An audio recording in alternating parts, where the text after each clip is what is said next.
worship Him. I have to praise Him. I have to express myself to Him because my body has now become a living sacrifice to the one who owns me.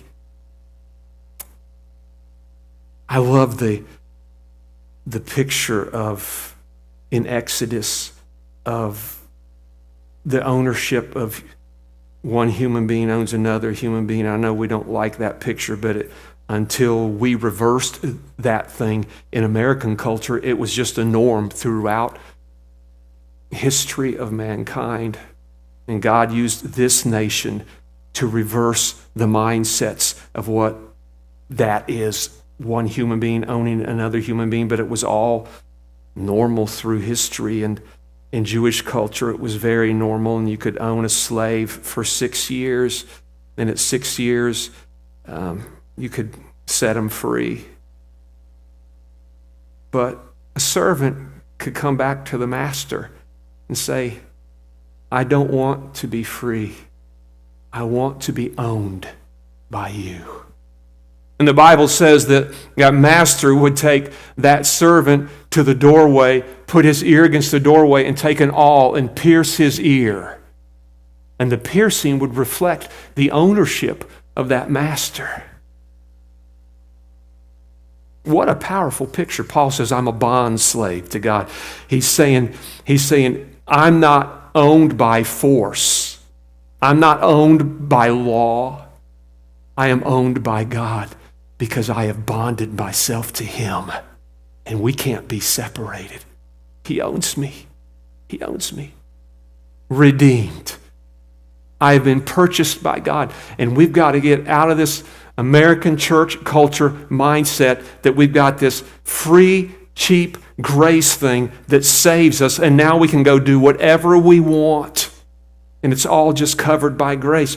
You don't understand how this thing works, because I want you to understand clearly, the grace world abounds within the redemption world. You got to hear what I'm saying. It'll be the greatest revelation you ever get here, that this incredible, powerful grace that we preach at Cornerstone Family Church exists within the realm of the redeemed. Those who are owned by God and have given God full ownership of their life. And that's why when I've given altar calls through the years and I talk to people and I make it clear, I forget this stuff with sinners' prayers and whatever that we've invented in American culture. My invitation has always been, who is ready to give their life to Him? Redemption. Redemption. I don't own my life. Can I share at least one secret with you? Now, you can't tell anybody else. Should we shut the cameras off for a second? I know that my deacons probably saw this a few years ago, but it was just a few years ago, and I'm going to say maybe just 3 years ago, maybe just a couple years ago, I was technically getting to the place of close to retirement, and I'm thinking, okay, I know maybe it's a little different in preacher world with some people, but I had several pastors that retired, and they were just in situations where they couldn't wait to get out of it, and I was starting to envy them, and I was looking to that world, and just. I'll add this too, and if you were here last week, it'll mean more to you. I'll just be honest with you, I was not content with how things were going here. I just felt like we were in a stinky place of just status quo and going through the motions, and all great people and having wonderful times together, but spiritually just not moving the way that in my heart I wanted to see us move. And I thought, okay, I've done all I can do here, and I guess I'm done. And I just, in my mind, man, I started checking out and going into retirement mode. And it's just like, okay, and I started going through the motions. It's like, I'm going to go and I'm going to preach and I'm going to teach and I'm going to love my people because it's my family. I don't know how to separate myself from them. Man, I love these people. And but I just started settling in and being part of the status quo. You were good people, and I guess I was an okay pastor and fine, but it's like, okay, this is not This has been going where it was in my heart to go from the time we planted in 1995. It's like boom, boom, boom, boom. We're going up. We're going up. We're building naturally, spiritually, relationally, and then it just kind of leveled off. And it's like, okay, I guess it's time for somebody else to come in because I've done all I can do here. And I did not realize at the time that I was taking my life back. I didn't understand. And I started feeling really empty. And I started feeling lost again. And it's really interesting when you'll finally shut up and stand still and you'll go to the one who made you. You know, if you want to know how something works, you got to go to the person who made it. You can't go to anybody else. You got to go to the one that made you if you want to know what's going on with you. The Spirit of God just said, you know, this is going to take several conversations, but let's go ahead and start, you know. You don't own you, I own you. He said you become like the average American Christian that is saying, Jesus, I'm giving you my life. It doesn't mean a hill of beans. It means I don't want to go to hell. He said, you and I, we've always had an understanding. You get it. When you told me back in 1982, no, 82, is that, yeah, 82. That sounds about right, doesn't it? I'm giving you my life. He said, I took it real serious, and you were real serious, and we've been doing really good with it, man. I let you be a rock star for a while.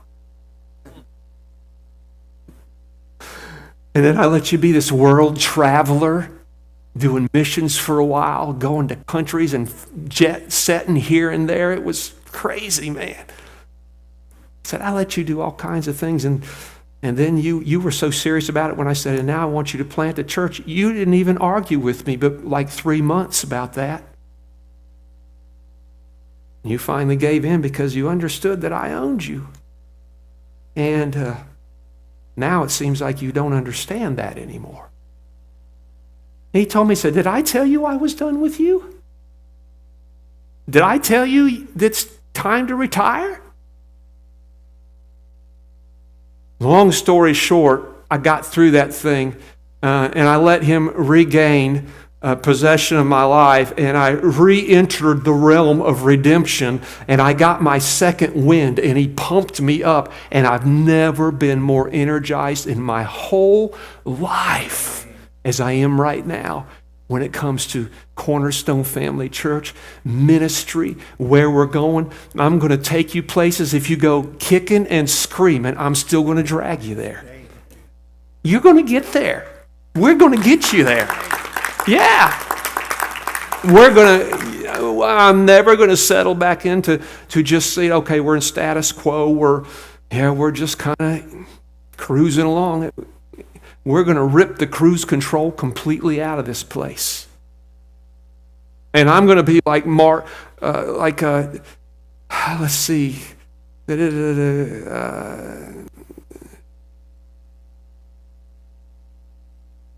was it that said it? Who was it? Wrote all the hymns, a lot of the hymns. The two brothers. Wesley, thank you. John, the best of the brothers. John Wesley, man. God reminded me of that man, and he showed me the picture of that man. He put me right in front of him. He said, this is how you are when I own you. John Wesley, he stood up in front of the people. He was trying to kickstart some revival at a church, and it just wasn't happening. He stood for the people and he said, here's the deal. I'm going to stand here and I'm going to burn for God. And he said, and you're welcome to come burn with me. Or you can just sit there. And that's what I'm telling you. You can come and burn with me. I'm going to be on fire for God because he owns me, and he says, this is your life. He owns every part of me. Every part of me. When when we get tired. And my wife will tell you, our life has not been our own for the past almost 30 years. It is not. We're on call constantly. We drop things. We have canceled trips. We have lost money on trips. We have changed all kinds of things when it was supposed to be our time. And now it's like there's a demand. Well, we don't own our life. It's not about us. It's about what God needs from us right now. But here's what I want you to also understand about when God owns you. When God owns you. Oh my gosh. When God owns you, He really knows how to take care of His possessions. He has given us the living model of what it means for God to redeem the time. We have never, what looked like was losing anything in our life, that God did not bring it back in multiple folds to us. We were talking yesterday because we were trying to think this year, we've got to make this year count. We're about to lose our baby to her own world where she's got her own thing. Here's the thing. You don't think about when you've got your kids at home and you're going on vacations. You're just like, well, this is going to be our life. We're always going to go to the beach together. No!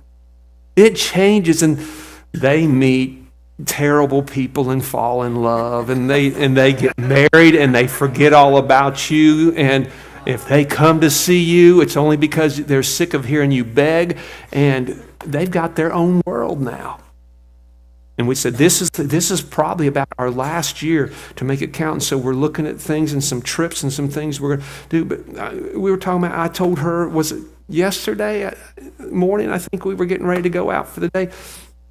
I said, do you know anybody that has done as many things as we have done? Went as many places as we've went, traveled the world like we have. And then I look back at the demands of this place and I look at the reality of our life and I go, how did that even work? I don't know. I can just tell you, God really takes care of what He owns. You buy a car and you go get a car and you bring it home, and maybe some of you don't, but most of you really take care of that car, right?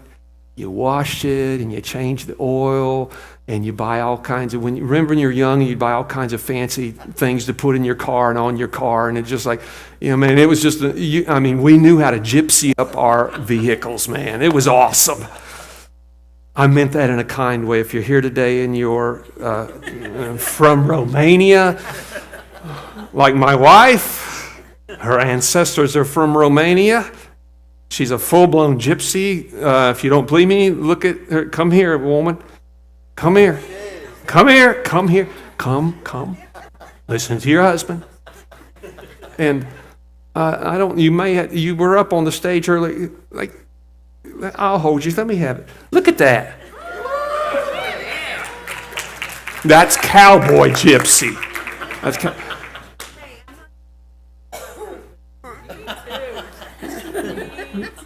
We all got a little gypsy in us.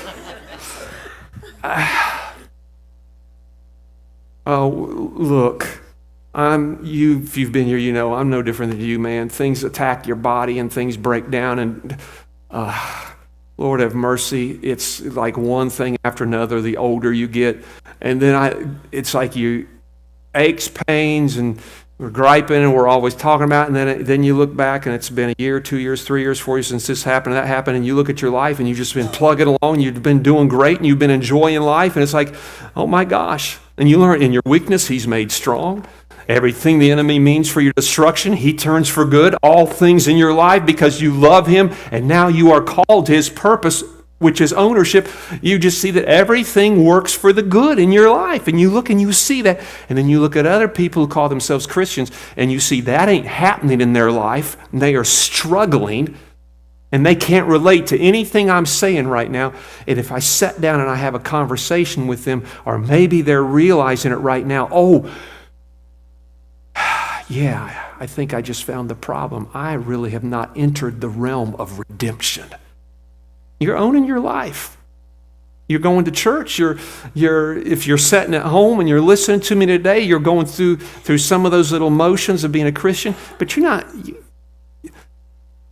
you're not letting God own your life. If you're not giving, then you haven't entered redemption. If you're not serving and giving your life away, we've got a teachers meeting this evening. If you're here and you say, Pastor Scott, okay, you keep talking about serving, I'm not serving. I realize I need to serve, and because my life is not my own, I need to give my life away. Jesus said, if you want life, you've got to give your life away. No one will be an exception to that. Jesus, the Son of God, said that. If you want life, you have to give your life away. And then he went to the next verse and said, oh, but I'm going to make exceptions for a bunch of you, and you're not going to have to do that. You can just get saved and say a sinner's prayer and come to church, and you all will be just fine with me. Don't y'all wish that next verse was in there? I was just kidding. That verse isn't in there. In case you're sitting there, I've never read the Bible. Gosh, that's in there? That's pretty cool. No, he said, if you want to find life, abundant life, fullness, freedom, joy, peace, enjoyment in life, he said, you've got to give your life away. I'm telling you, if you come into the mindset of understanding what it means to be redeemed, you will no longer struggle with that. I live every day. I understand. Look, before you even say I know it, I get paid to give my life away. And thank you all for that cost of living raise that you just gave me. I appreciate that very much, to the deacons. And so, yes, I know I get paid to give my life away. But, yeah, my wife will tell you it's 24/7, and it ain't for the weak. It ain't just for anybody. But let me tell you about our life before this place. We were always in church. We were always consistent in attendance. And we were always the first ones to raise our hands when they said, we need somebody to do this. We wore 20 hats everywhere we went to church. We served, we gave our life away, and our life has been so spectacular. It's been filled with giants and conflict and entering wildernesses and just things breaking and things getting bundled sometimes in the negative part of life. And still I know all that has happened, but when I look back at my life, that's not how I describe my life. Look at my life and I go, it's been joy unspeakable and full of glory. Peace that transcends understanding. Everything we lost ended up being a gain somehow. God bringing back even the things that the locust devoured, God would bring it back multiple times over. Our life has been a life of harvest, harvest, harvest, harvest. Why? Because in the world of redemption, we're always sowing, giving our life away, looking for every opportunity. Let me tell you guys, when I'm at a restaurant or when I'm at Kroger or Walmart, I'm not going there as Pastor Scott. It's just me. I'm just Scott. And you know what happens almost every time I go to those places? I become Pastor Scott. There's a setup. There's a divine connection. There's a divine encounter. And there's a divine conversation that begins to ensue somewhere where I get to choose to start inching away from that conversation. It's like, yeah, I don't really want any part of this. Or I start inching myself into the conversation and say, talk to me, Goose, what's going on? I pray for people in public places all the time. I sure don't care to, and they usually don't care to because they're so desperate at that point. Redemption. Redemption. How many of you guys will say today, I give him my life? I give him my life. Is there anybody here that, and I know we're supposed to be all cloak and dagger about this when we ask these questions and make sure that there's no one that's being embarrassed. Is there anyone here today that say, Pastor Scott, I have not really given him my life. I don't think I really have entered this world of redemption where I give God control of my life and say, here, take my life and do whatever you want. You own it. Who would raise their hand and say, that might be me today? Might be me, because I want to pray for you. So everybody here then has fully entered the realm of redemption, which means we should never have a need for teachers. We should never have a need for any area of ministry in this church. There should be new people here every Sunday that you all are bringing in, because that's how the redeemed think. They're so caught up in their own redemption in that wonderful world that's like, everyone they meet, everyone they know, it's like, hey, have you been redeemed? You need to start using that terminology with your people. Man, people are sad, they're empty, they're lost. Man, have you been redeemed? You know what? You can be redeemed out of that. You can be purchased out of that. A price has already been paid. If you will agree to this purchase, we can help you. Praise team, get up here. Let's attempt to bring this song out of mothballs. I don't even know how it sounded in sound check. It was so bad that I said, you know what, it's so bad now, it's got to be good later. Because that happens a lot in sound check. The things that isn't it, Joanna? The songs that stink the worst in sound check are the ones that just go off the best when we're live. Yes, Mark, you can join us. Thank you. I was wondering if he'd quit the praise team or something. It's like, praise team, come on up, and Mark's just sitting there. It's like, man, do we have any guitar players in this place today that would like to come and give their life away up here? All right, so the psalmist, where's it? Psalm 107. I think the psalmist said, let the redeemed of the Lord say so. And let me clear something up here for Russell's sake. Russell, would you want to give any names who's guilty of this? You ain't saying nothing. He ain't saying nothing. He's just so you understand the context of that verse, let the redeemed of the Lord say so. We're not asking the redeemed to say so, because that really doesn't make any sense at all. I'm redeemed and I'm supposed to say the word so, I guess. Let me give you context to the writer. He's saying, let the redeemed of the Lord say, I'm redeemed. Let them say that it is so. I'm redeemed. I'm redeemed. And he goes further and he said, let them give the report of their story, of their testimony. He said, let the redeemed tell the story of their redemption. You need to tell the story of your redemption. That God has purchased you and what He's purchased you out of. Is there anyone here that can relate to the writer when he says you've been purchased, redeemed from the empty way of life you became accustomed to? I'm in a ministry 40 years. I've got a little bit of experience talking to people with empty lives. People that come to church, but their marriage is empty. Their life is empty when it comes to going to work and just come home and they're empty. They're just empty all over the place. And the problem is our culture teaches us to start pointing fingers at all of the things that we can blame for our emptiness. Well, if I just had a better husband, if I just had a different wife, if I just had a different job, if I just lived in a different house, if I just lived in a different state. Because that's the way the secular mind thinks, because it's been programmed to think like that. But the redeemed mind doesn't think like that. The redeemed mind, if they're having struggles in their marriage and their marriage is empty, the redeemed mind says, we've got to redeem this marriage. We've got to give him this marriage. I've told y'all before, gosh, I keep going down these roads with marriage. I don't believe in a broken marriage. I think that is a secular concept.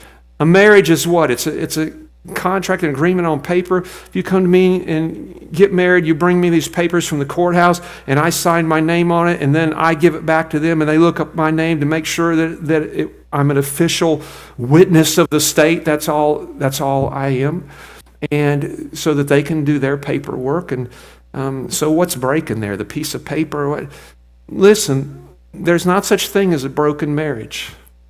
What there is such thing as is broken people that happen to be married.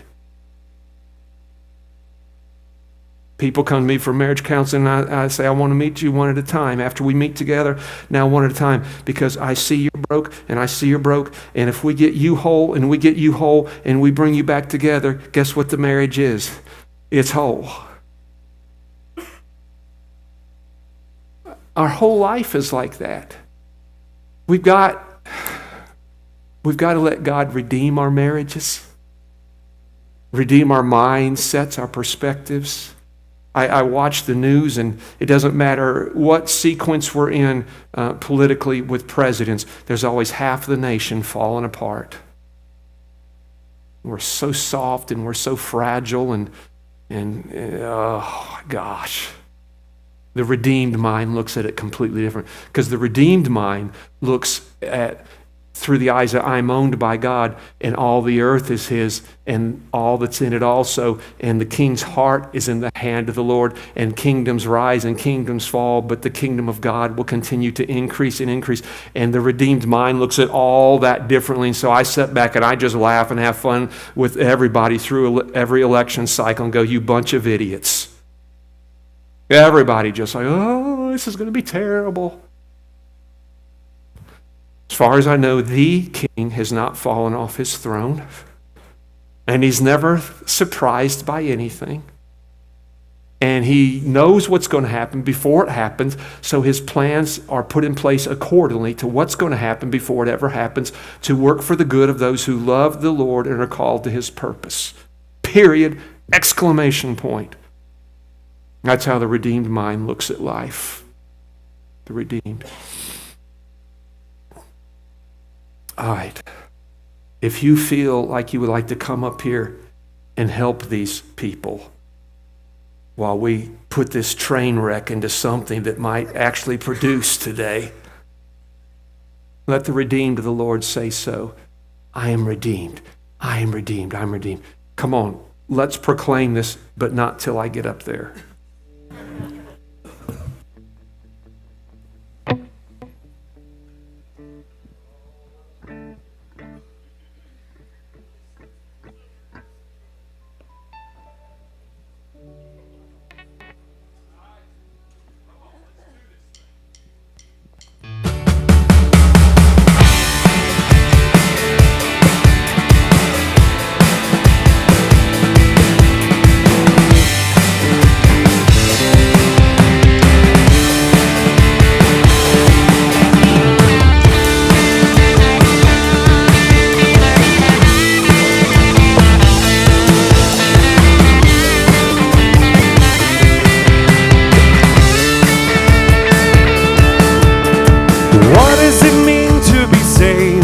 Is it more than just a prayer to pray, more than just a way to heaven?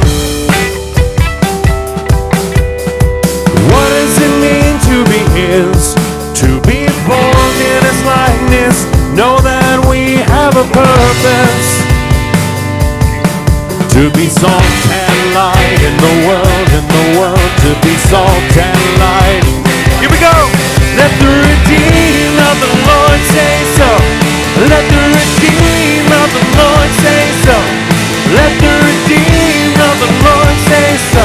Say so, say so. Oh, that the church would arise. Oh, that we would see with Jesus' eyes. We could show the world heaven. Show what it means to be his, to be formed in his likeness. Show them they have a purpose, to be salt and light in the world, to be salt and light in the world, salt and light in the world, to be salt and light in the world. Let the redeemed of the Lord say so. Let the redeemed of the Lord say so. Let the redeemed of the Lord say so. Say so, say so. Let the redeemed of the Lord say so. Let the redeemed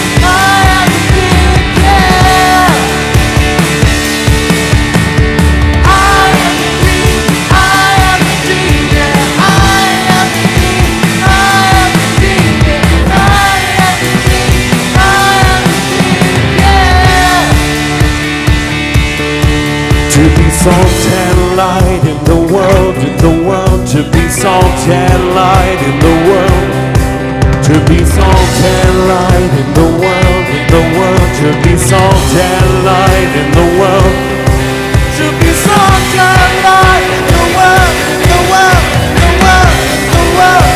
Come on, rise up, let the redeemed of the Lord rise up. Let the redeemed of the Lord rise up. Let the redeemed of the Lord rise up. Rise up and rise up. Come on, say so. Let the redeemed of the Lord say so. Let the redeemed of the Lord say so. Let the redeemed of the Lord say so. Say so and say so. I am redeemed. I am redeemed. Yeah, I am redeemed. I am redeemed. Yeah, I am redeemed. I am redeemed. Yeah. I am redeemed. I am redeemed. Yeah, I am redeemed. I am redeemed. Yeah, I am redeemed. I am redeemed. Yeah. Let the redeemed of the Lord say so. Let the redeemed of the Lord say so. Let the redeemed of the Lord say so. Say so, say so. Let the redeemed of the Lord say so. Let the redeemed of the Lord say so. Let the redeemed of the Lord say so. Say so, say so.